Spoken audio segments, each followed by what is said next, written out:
તો જૂનાગઢમાં મહાશિવરાત્રી મેળાના પગલે તંત્રની કાર્યવાહી ગેરકાયદેસર દબાણ કરનારા સાધુ સામે કાર્યવાહી કરવામાં આવી।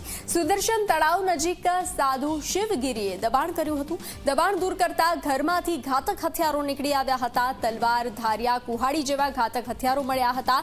ભવનાથ પોલીસે શિવગીરીની અટકાયત કરી છે। શિવગીરી સામે અનેક ગુનાઓ નોંધાયેલા છે।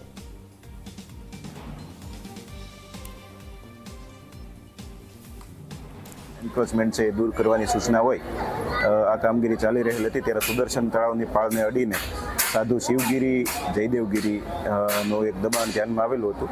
આ દબાણ છે એને તોડી પાડવામાં આવેલું છે। આ ઉપરાંત આ વ્યક્તિની ફરિયાદ એવી હતી કે એ આવતા જે ટુરિસ્ટ છે એ બધાને માર મારે છે, એમના હાથ પગ ભાગી નાખે છે। એના વિરુદ્ધ ઘણા બધા ગુના પણ નોંધાઈ ચૂક્યા છે અને તડીપાર પણ અગાઉ કરવામાં આવેલ હતો।